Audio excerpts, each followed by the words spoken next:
Willkommen, liebe Teilnehmer, liebe Teilnehmerinnen.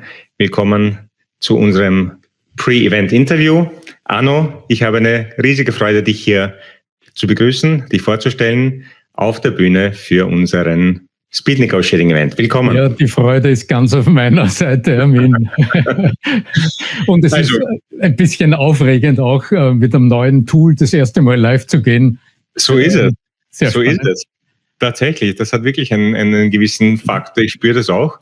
Wir machen das zum ersten Mal live hier mit diesem Tool in dieser Online-Kongresshalle.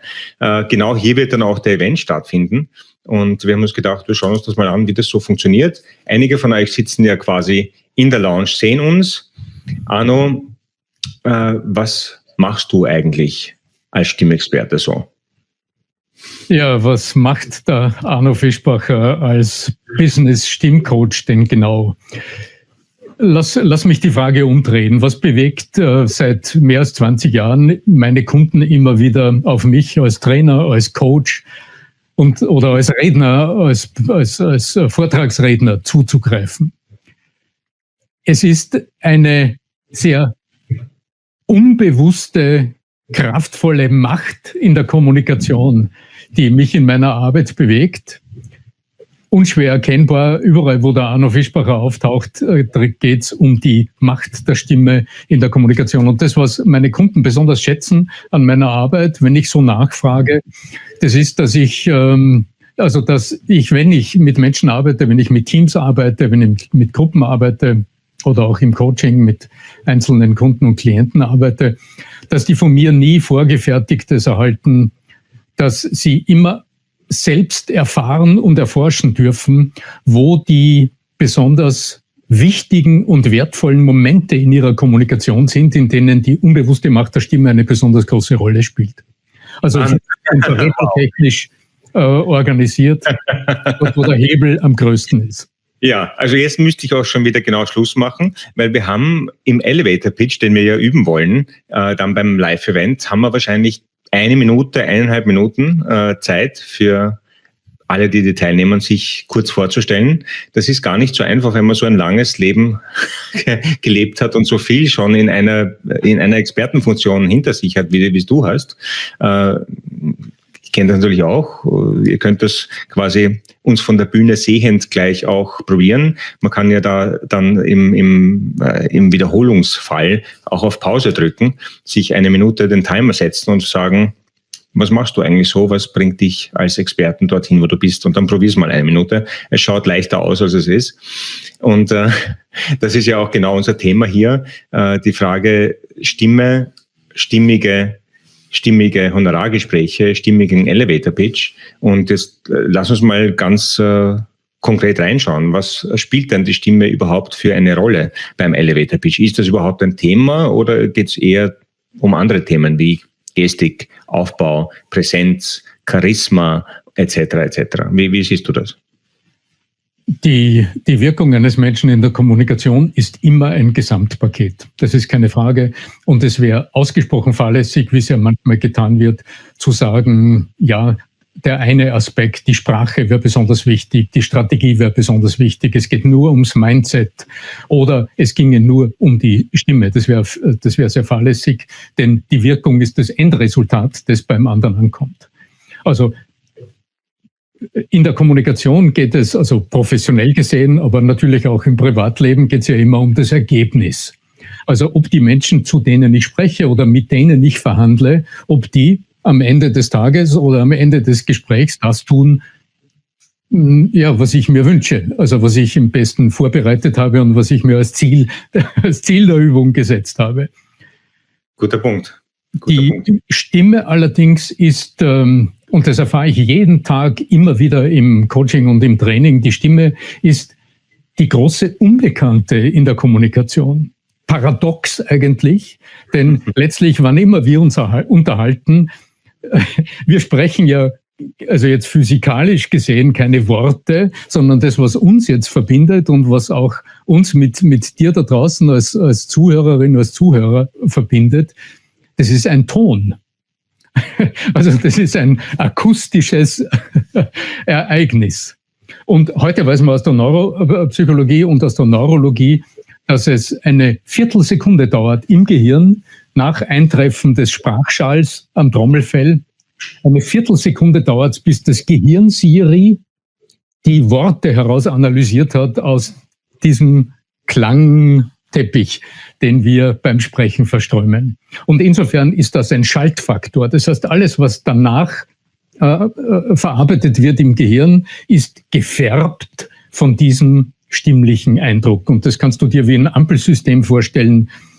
Wenn du jetzt jemanden hörst und der klingt irgendwie so, ich übertreibe harmlos, keine Frage, ja, dann wird in deinem Gehirn eine Ampel zumindest auf Orange, wenn nicht auf Rot gesprungen sein.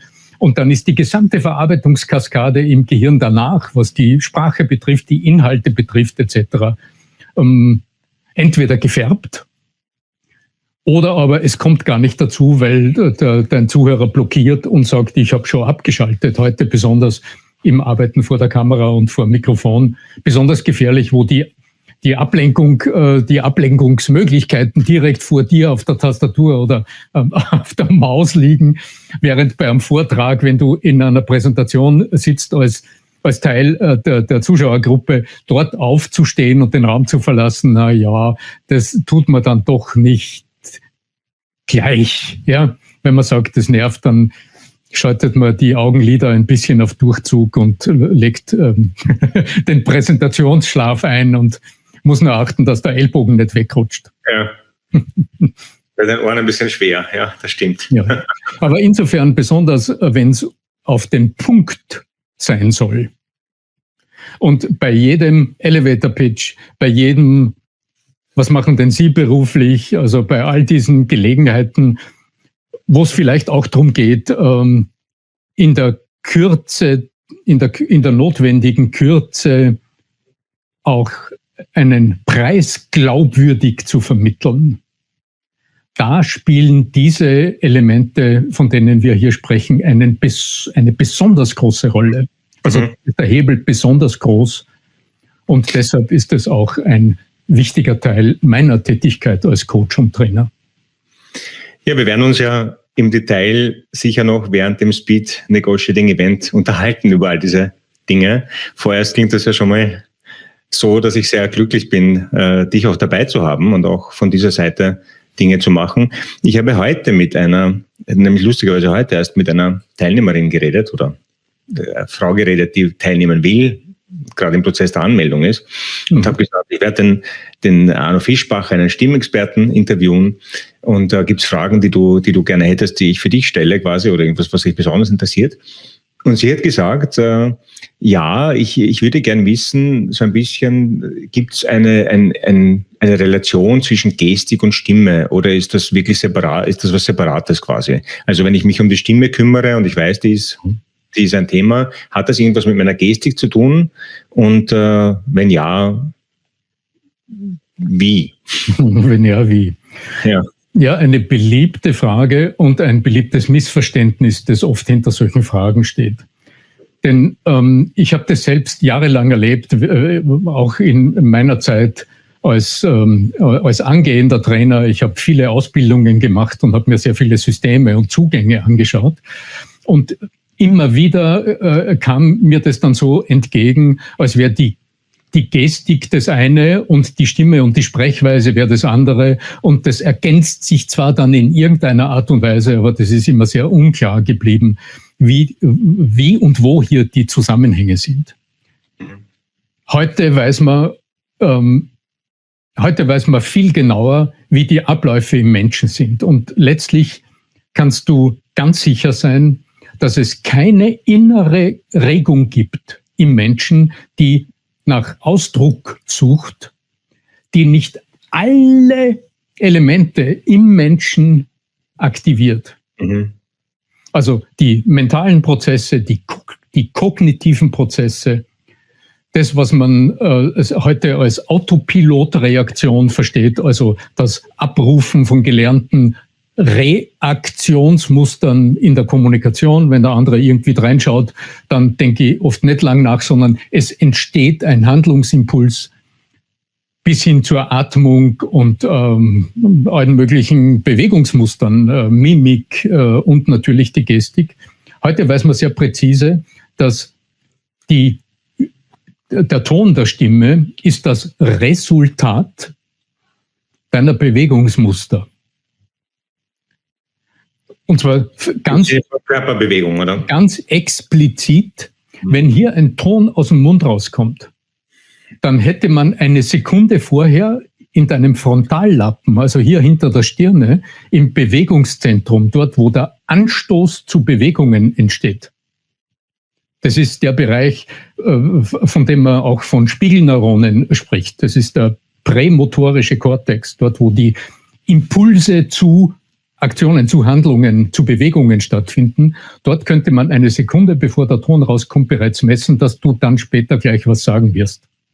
Eine Sekunde lang später. Und das Faszinierende dabei ist, du weißt weder zu dem Zeitpunkt weißt du weder, dass du gleich etwas sagen wirst, noch was.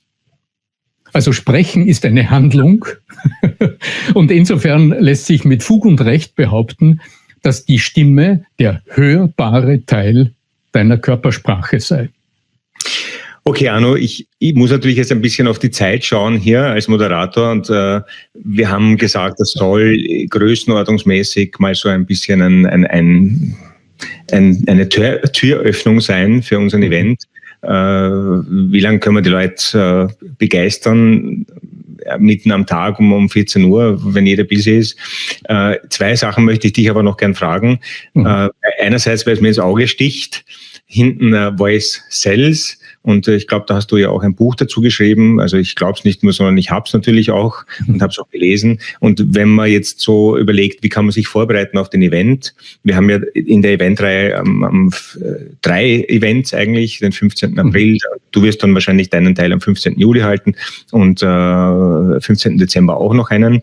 Was nicht heißt, dass du nicht bei allen 3 Events dabei bist und auch Feedback und so weiter. Aber zu diesem Voice Sales, was würdest du sagen? Wie können sich Leute vorbereiten, wenn sie diesen Elevator Pitch dann mit uns üben? Und wenn ja, wie? Und geht das überhaupt mit einem Buch oder hast du da auch Audiosachen vielleicht? Einen kurzen Tipp vielleicht von deiner Seite. Ja, also es gibt das Voice Sales Buch, es gibt aber auch ein Hörbuch von meinem ersten Buch Geheimer Verführer Stimme. Und im Gegensatz zu vielen Ansätzen, wenn es um die Stimme geht im Training und in der persönlichen Entwicklung, achte ich ganz besonders auf die entscheidenden Momente in der Kommunikation. Und auch in meinen Büchern wirst du immer wieder gefragt, was ist denn jetzt der Schaltmoment, der in deinem Gegenüber besonders deutlich Weichen stellt? Und das ist zum Beispiel ganz klar das allererste Wort, das du sprichst. Wie klingt das? Okay. Also das ist eine halbe Sekunde vielleicht, in der Weichen gesetzt werden im limbischen Gehirn deines Gegenüber. Das könnte man vielleicht auch üben, diese ersten paar Sekunden nur, ne? Das heißt aber auch, es ist wichtig zu wissen, wie du beginnst. Ich erlebe ganz viele Menschen, die beginnen Aussagen, das hört sich dann so an, also es... Was machst du beruflich?